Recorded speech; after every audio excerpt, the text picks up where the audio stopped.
It is July 15th, 2022. Amidst the arid ruggedness of the Sinaloa Mountains in Mexico, a 69-year-old man, a phantom legend of the underworld, hides among the brush. For nearly a decade, he has been a specter, the DEA's most wanted fugitive, with a $20 million bounty on his head, an elite team of the Mexican Navy, supported by US intelligence, closes the net. They aren't searching with drones or satellites, but with a search dog named Max, sniffing through the undergrowth until he finds his prey. The man, unmistakably aged, is captured without a single shot fired. It is the end of an era. His name is Rafael Caro Quintero, the narco of narcos. But who was this man really? The figure hiding behind the legend, the corridos, and the shadows of drug trafficking. Was he merely an impoverished peasant who transformed into a visionary of crime? Or was he a ruthless killer whose cruelty unleashed a war that lasts to this day?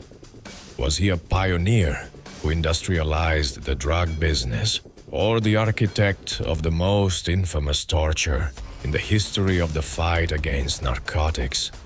Join me as we delve into the origins of the man whose audacity and brutality made him the most coveted fugitive in the world, and the foundational myth of modern drug trafficking.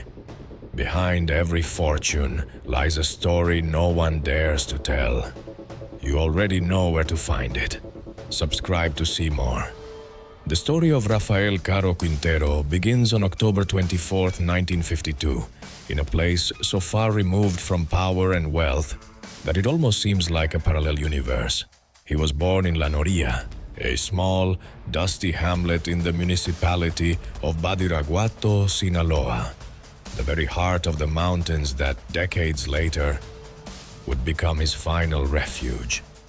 His cradle was not of gold, but of dirt and misery. He was one of 12 children in an extremely poor peasant family, where hard work was the only currency and survival was the only daily objective. His father worked in subsistence farming and livestock.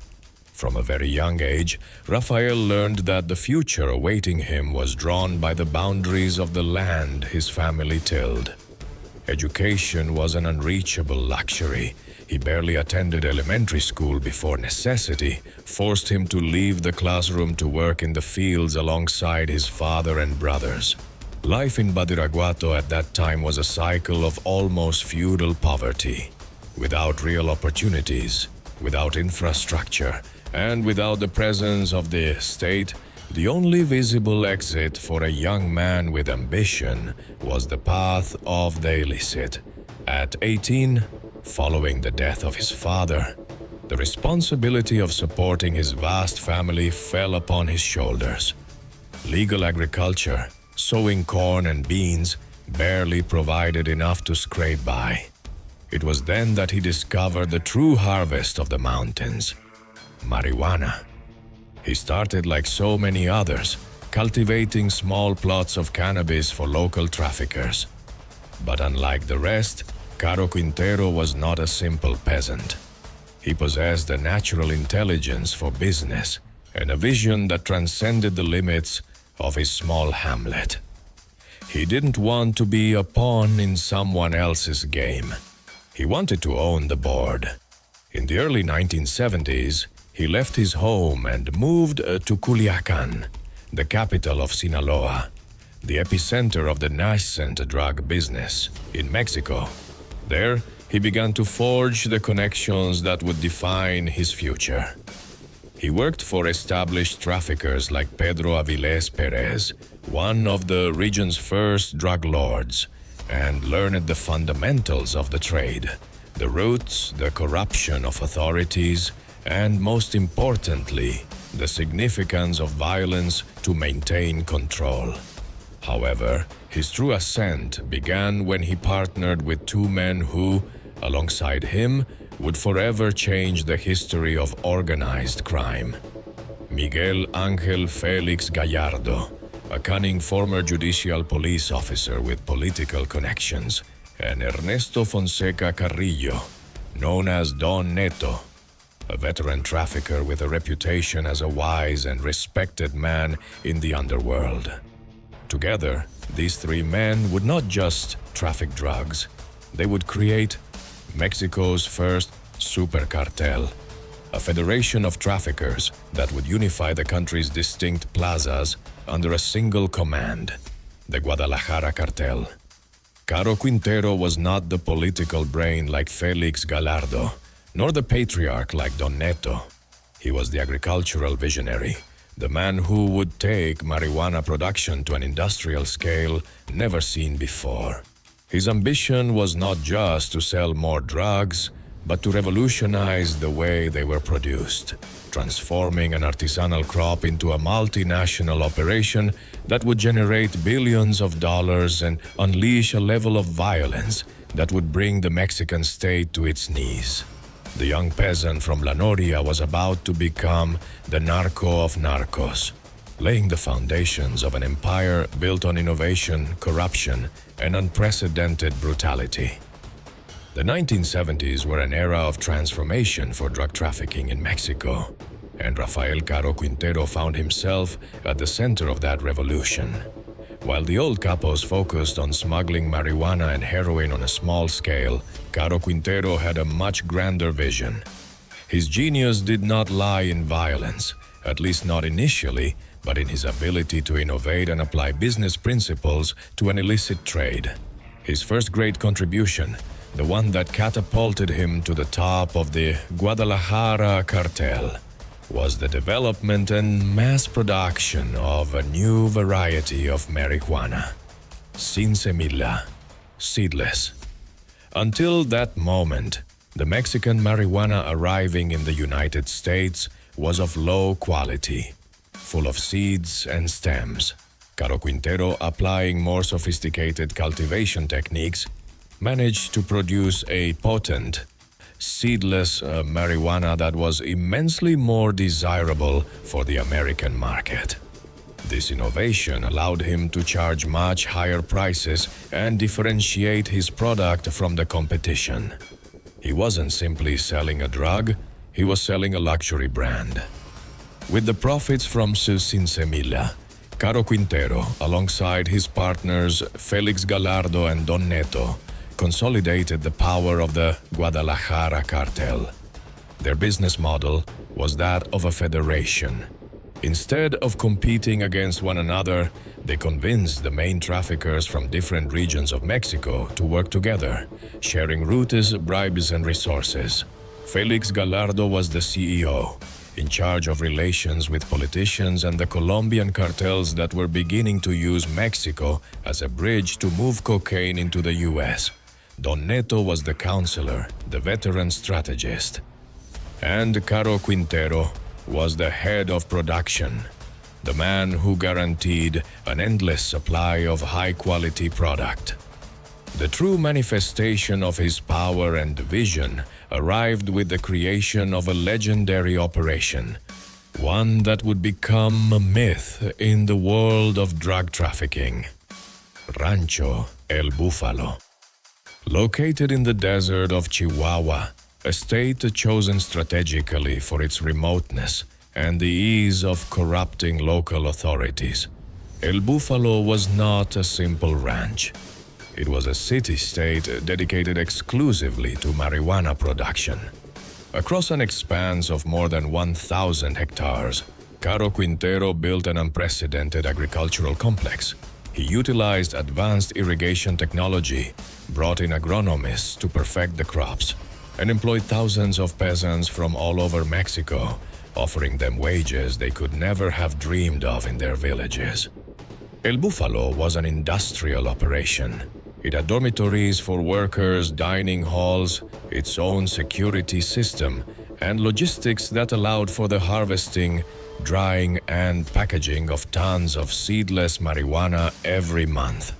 It is estimated that the ranch's annual production exceeded 10,000 tons, with a street value in the United States of over $8 billion a year. The profits were so obscene that money was counted by weight, not by stacks.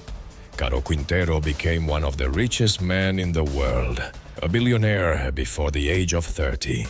His lifestyle reflected his status. He bought mansions, luxury cars, private jets, and surrounded himself with beautiful women. He earned the nickname El Príncipe, the prince, for his youthful appearance and his taste for luxury. However, unlike other capos, he maintained a link with his roots.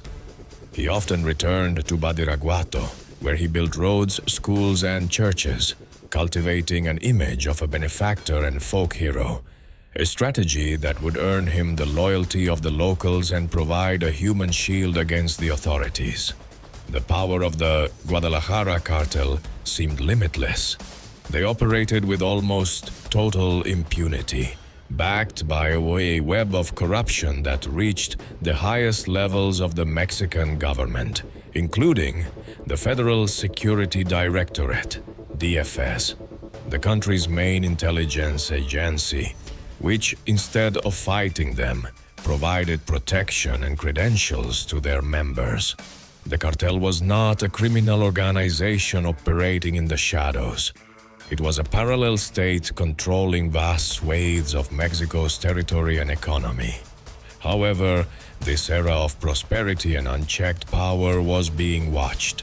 On the other side of the border, in the United States Drug Enforcement Administration, DEA, an agent was determined to dismantle the empire Caro Quintero and his partners had built.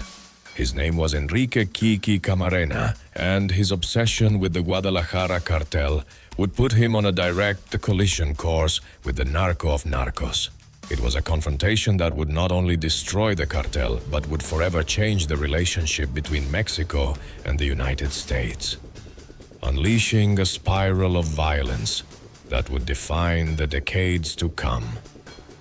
The empire of Caro Quintero, at the height of its glory, was about to face its greatest threat, not in the form of an army, but in that of a single tenacious man. Amidst the heyday of the Guadalajara Cartel, when its power seemed absolute and its wealth infinite, one man stood in their way, an obstacle who refused to be bought or intimidated. Enrique Kiki Camarena Salazar was a DEA agent of Mexican-American origin, a man driven by a deep sense of justice and an unshakable stubbornness. Unlike many of his colleagues, Camarena understood the culture and language of Mexican drug trafficking, which made him an exceptionally dangerous adversary for the cartel. Assigned to the DEA office in Guadalajara in 1981, Camarena arrived in a city that was the de facto capital of the drug empire. He quickly realized that the Guadalajara Cartel was not a band of common criminals, but a sophisticated organization protected by the highest levels of political and police power in Mexico. While others felt frustrated by the corruption and lack of cooperation from Mexican authorities, Camarena became obsessed. He worked tirelessly, cultivating a network of informants and delving deeper and deeper into the cartel's structure. His goal was not simply to seize drug shipments. It was to dismantle the entire organization from the top down, aiming directly at its leaders, Felix Gallardo, Don Neto, and above all, Rafael Caro Quintero, whom he considered the operational heart of the empire. For nearly 4 years, Kiki Camarena became the cartel's shadow. His meticulous investigations began to bear fruit. He managed to identify trafficking routes, safe houses, money laundering methods, and most crucially, the location of the vast marijuana plantations that were Caro Quintero's main source of income. It was Camarena's intelligence, gathered through informants and aerial surveillance, that led to the most devastating blow Mexican drug trafficking had suffered up to that point.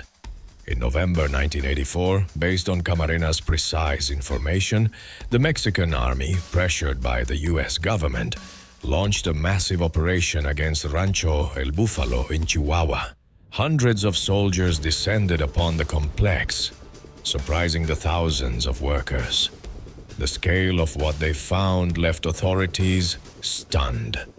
Thousands of tons of seedless marijuana, processed and ready to be shipped north, were confiscated and burned. Images of the giant bonfires, with columns of smoke rising into the desert sky, went around the world. The value of the destroyed drugs was estimated in the billions of dollars. It was a catastrophic loss for the cartel and a direct blow to the pride and fortune of Rafael Caro Quintero. The destruction of El Búfalo was a public humiliation and a mortal financial wound. Caro Quintero, furious and paranoid, swore revenge. He was convinced that only a leak from the inside could have led to a disaster of such magnitude. The cartel initiated an internal witch hunt, but their true anger was directed outward, toward the DEA. They quickly identified Kiki Camarena as the architect of their misfortune. For the leaders of the Guadalajara Cartel, Camarena's audacity was an intolerable affront. He hadn't just cost them a fortune, he had challenged their authority and proven they were not untouchable. In the upper echelons of the cartel, a fateful decision was made. Kiki Camarena had to be kidnapped. The goal was not just to kill him, but to interrogate him brutally to find out the extent of his knowledge, who his informants were, and what other DEA agents were involved in the investigation. They wanted to rip the truth out of him and, at the same time, send a terrifying message to the United States. No one messes with the Guadalajara Cartel and lives to tell the tale. On February 7, 1985, in broad daylight, Kiki Camarena left the U.S. consulate office in Guadalajara to meet his wife for lunch. He never arrived. A group of men, including corrupt police officers from the state of Jalisco, intercepted him and forced him into a car. At the same time, his pilot, Alfredo Zavala Avelar, a Mexican citizen working for the DEA, was kidnapped elsewhere in the city.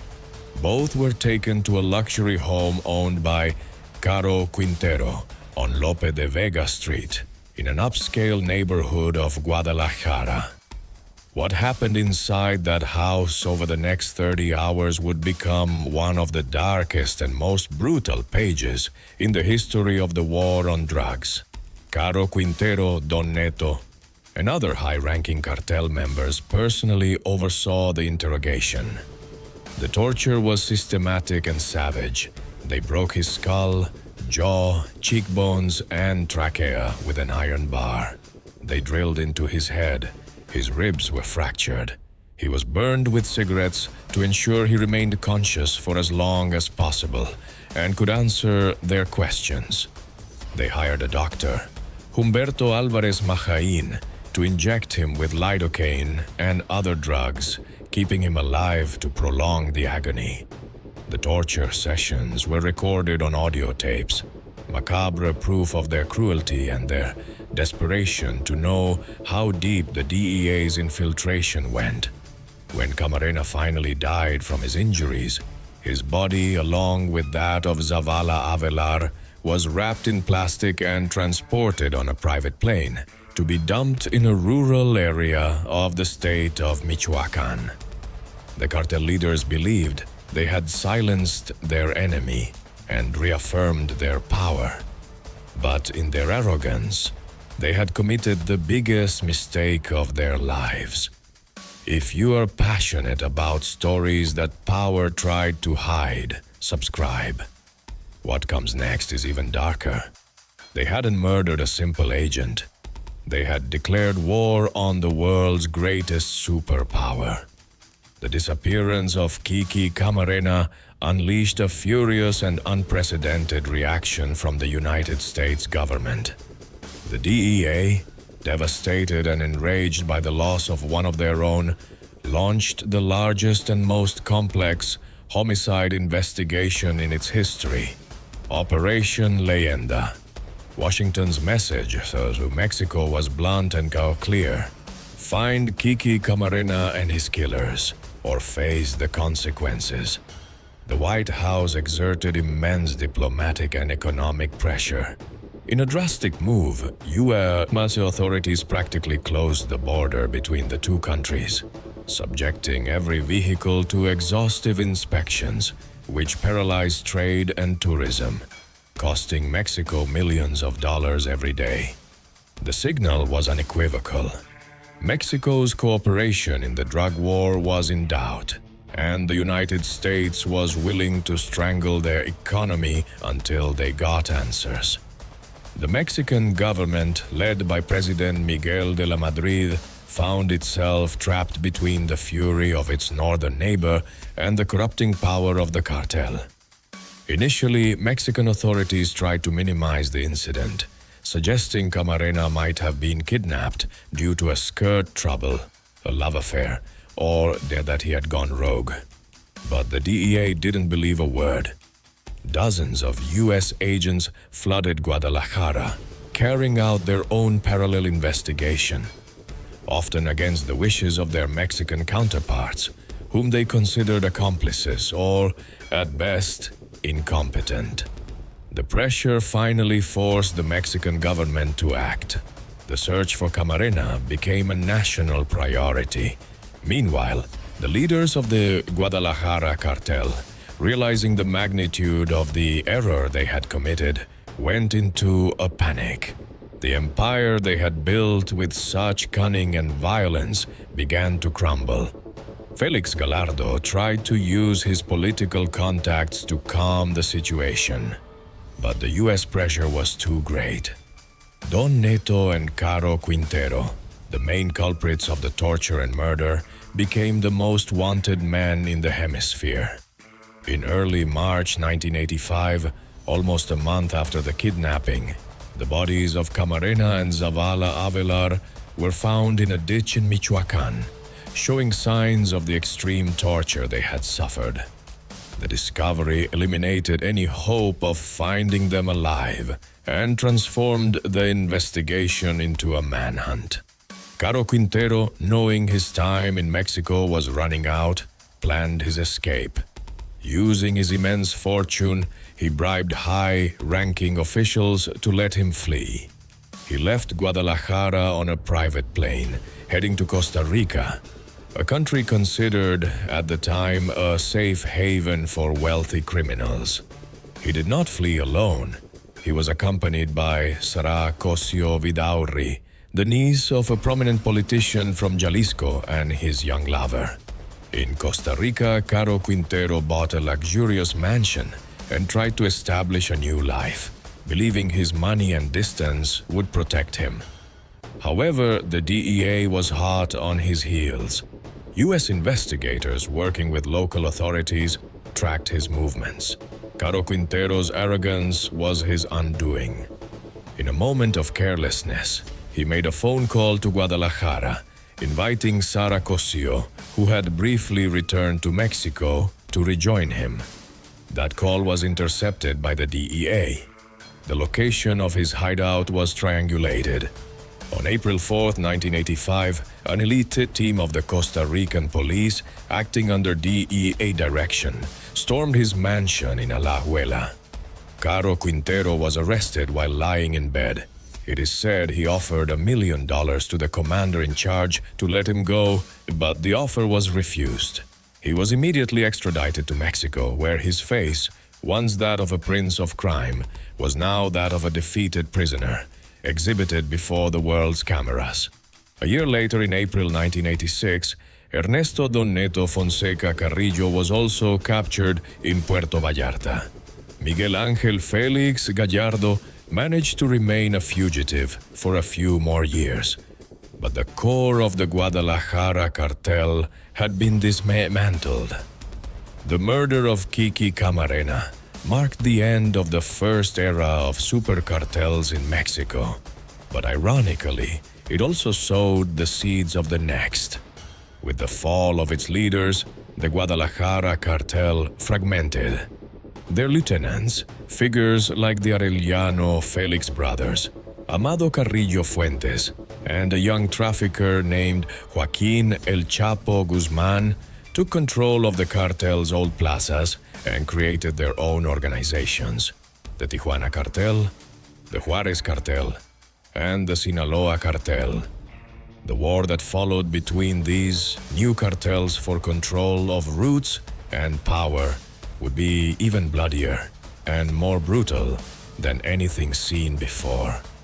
Rafael Caro Quintero was sentenced to 40 years in prison, the maximum penalty in Mexico, for the kidnapping and murder of Enrique Camarena, as well as for drug trafficking charges. Locked in maximum security prisons, the narco of narcos seemed destined to fade into obscurity, a reminder of the power and fall of a generation of capos. The world believed his story was over. But almost 3 decades later, in a twist as unexpected as it was shocking, the ghost of Caro Quintero would return to haunt Mexico and the United States once more. Following his capture in Costa Rica and extradition to Mexico in 1985, Rafael Caro Quintero was confined to a series of maximum security prisons, where he began serving a 40-year sentence that, for all intents and purposes, looked like a life sentence. The narco of narcos, the young billionaire who had defied 2 governments, became a figure of the past. During his early years in prison, he still attempted to exert some control over his remaining operations and maintain his legendary status. However, the outside world was changing rapidly. The Guadalajara Cartel, headless and fractured, gave way to a new generation of criminal organizations that were much more violent and decentralized. Those who were once his subordinates, like El Chapo Guzman and the Arellano Felix brothers, were now the new kings of drug trafficking, waging a brutal war over the ruins of the empire Caro Quintero had helped build. As the years passed, his name faded from the headlines. He became a ghost, a relic of a bygone era of narco-trafficking, remembered primarily for the brutal murder of Kiki Camarena. He served his sentence in silence, moved between different penitentiaries, while the world slowly forgot his face. For the DEA, however, he was never forgotten. The Camarena case remained an open wound, a symbol of sacrifice and a reminder of the cartel's brutality. But for the Mexican judicial system, time and bureaucracy seemed to have done their work. After 28 years behind bars, when the world least expected it, the unthinkable happened. In the early hours of August 9, 2013, a collegiate court in the state of Jalisco issued a stunning resolution. The magistrates determined that Caro Quintero had been incorrectly tried in a federal court when, according to their interpretation, the murder of Enrique Camarena, since he was not a diplomat, should have been prosecuted in a state court. Common jurisdiction. Based on this legal technicality, the court annulled his 40-year sentence and ordered his immediate release. The news was an earthquake. The decision was made with suspicious speed and stealth. Before the Mexican government or U.S. authorities could react, the gates of the Puente Grande prison opened, and Rafael Caro Quintero, at 60 years old, walked out a free man and disappeared into the darkness of the night. The reaction was one of disbelief and fury. The U.S. government expressed deep disappointment and concern, calling the release extremely alarming. The DEA was outraged. The man who had tortured and murdered one of their own was back on the street, due to a technicality that many considered a facade for corruption. The Mexican government, embarrassed, tried to rectify the mistake. The Supreme Court of Justice revoked the Jalisco court's decision and issued a new arrest warrant for Caro Quintero. But it was already too late. The ghost had vanished. Quintero had faded into the mountains of Sinaloa, his homeland, the same labyrinth of peaks and loyalties that had birthed so many capos.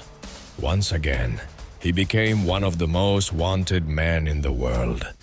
The U.S. Department of State offered a reward of $5 million for information leading to his capture, a figure that would later be raised to the staggering sum of $20 million, the highest ever offered for a drug trafficker, placing him on the FBI's 10 most wanted fugitives list. For the next 9 years, Caro Quintero lived as a spectral legend. He moved constantly between makeshift camps in the mountains of Sinaloa, Chihuahua, and Sonora, protected by a small circle of loyalists, and largely by the local population who still saw him as a mythical figure, a benefactor from a past era. He avoided all modern technology, no cell phones, no internet, and communicated via messengers, making him almost impossible for intelligence agencies to track. During his time as a fugitive, he broke his silence on rare occasions. In 2016, he granted a clandestine interview to Proceso magazine, appearing aged and frail. In it, he categorically denied his participation in Camarena's murder, asking for forgiveness from the agent's family and Mexican society. He claimed his only wish was to live in peace, that he had already paid his debt to society, and that he was not involved in drug trafficking. However, intelligence agencies in Mexico and the US had a very different version.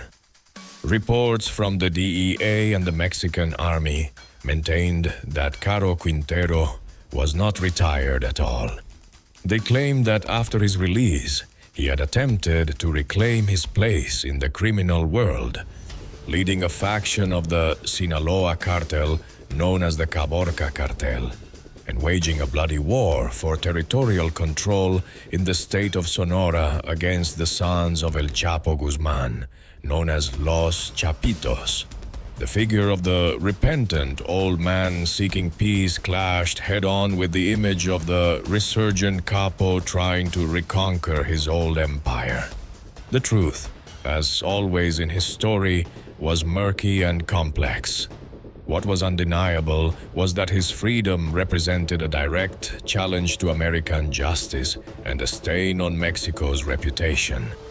The hunt resumed with renewed intensity. The capture of Caro Quintero became a matter of honor for the DEA and an absolute priority for bilateral relations between Mexico and the United States. For nearly a decade, it seemed the narco of narcos might achieve the impossible, to die of old age, free in his own land. He had become a living myth, a symbol of impunity and the ability of great capos to elude justice. But technology, perseverance, and a bit of luck were about to end his legend. The shadow he had cast for 40 years over 2 nations was about to dissipate in the most unexpected way. Not through the betrayal of a partner, nor in a bloody shootout, but thanks to the nose of a dog. The hunt for Rafael Caro Quintero in his second stint as a fugitive was one of the most intense and technologically advanced in recent history. For the DEA, it wasn't just the capture of a criminal. It was the fulfillment of a promise made almost 4 decades earlier over Kiki Camarena's grave. For the Mexican government, it was an opportunity to amend the humiliation of his 2013 release and demonstrate their commitment to fighting organized crime. For 9 years, elite teams of the Mexican Navy, often trained and equipped by the United States, carried out countless operations in the Sierra Madre Occidental, Caro Quintero's impenetrable stronghold. Yet, time and again, he managed to escape, often by a matter of minutes, warned by a network of lookouts. halcones, and protected by terrain he knew like the palm of his hand. Frustration grew on both sides of the border, but the pressure never waned. Finally, on July 15, 2022, perseverance bore fruit. An operation meticulously planned by Mexican naval intelligence, using information from the DEA, located Caro Quintero in the municipality of Chua, Sinaloa, in a remote area known as San Simon. A team of Navy commandos descended on the zone. There was no shootout. There was no prolonged standoff. The capture was almost anticlimactic. Caro Quintero was found by a Navy search dog named Max, who located him hiding among the brush. Images of his detention went around the world. The legendary narco of narcos, the man with the $20 million bounty, appeared aged with gray hair, a vacant stare, holding a bottle of water. A ghost finally captured by reality. The mission had been a resounding success, but the victory was marred by tragedy. Hours after the capture, a Navy Black Hawk helicopter that had participated in the operation crashed in Los Mochis, Sinaloa, killing 14 of the 15 Marines on board. The Mexican government stated it was an accident, but the shadow of doubt remained. For many, it was the final bloody price paid for the capture of the man who had cost so many lives. Immediately after his arrest, Caro Quintero was transferred to the Altiplano Maximum Security Prison, the same one from which his former protégé, El Chapo Guzman, had escaped. The process of extradition to the United States, the fate he had feared and avoided for almost 40 years, was set in motion immediately. From his cell, his lawyers initiated a frantic legal battle, filing injunctions and appeals to halt his handover to U.S. justice, where he faces charges for the kidnapping, torture, and murder of Kiki Camarena, in addition to a long list of drug trafficking offenses. His final nightmare, being tried and dying in an American prison, was one step away from becoming reality. The legacy of Rafael Caro Quintero is profound and complex. He was not simply another drug trafficker. He was a foundational figure. Alongside the Guadalajara Cartel, he transformed drug trafficking in Mexico, taking it from a local smuggler's activity to a vertically integrated multinational enterprise with a scale and sophistication never before seen. He was a pioneer, not only in cultivation techniques, but in creating a structure of corruption that penetrated to the marrow of the Mexican state. His greatest legacy, however, is that of violence. The murder of Kiki Camarena marked a turning point, the moment when Mexican cartels declared war on the state and its American protectors. The brutality of that act established a new standard of cruelty that his successors would adopt and perfect.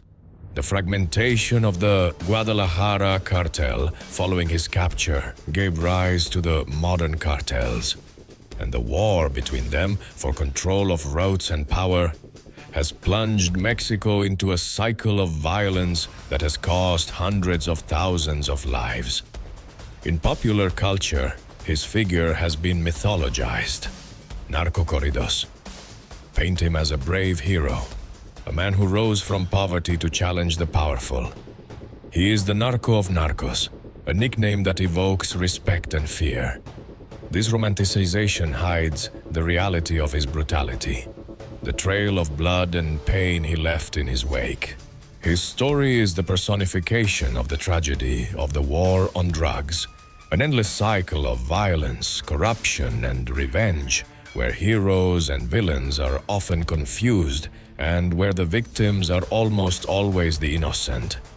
In the end, the question of who Rafael Caro Quintero really was remains open. Was he a product of the poverty and lack of opportunity in the Sinaloa mountains? A business genius who applied his talent to the world of crime? A benefactor to his people? A Robin Hood of Badiraguato? Or was he simply a sadistic killer? A monster whose arrogance unleashed a hell that has yet to be extinguished? Perhaps he was all these things at once. His life is a dark mirror, reflecting the contradiction of a war that seems to have no end. The capture of the ghost did not end the war. It only closed one of its oldest and bloodiest chapters. The history of men who challenged the world is full of secrets and blood. Behind every legend, there is a truth no one dares to tell. You already know where to find it. Subscribe so you don't miss the next one. Thank you for making it this far. We hope this journey through the life and legacy of Rafael Caro Quintero has offered you a clearer perspective on the complex history of drug trafficking. If you are passionate about this analysis and want to continue exploring the figures and events that have forged the world, we invite you to subscribe to the channel so you don't miss our upcoming stories. See you in the next one.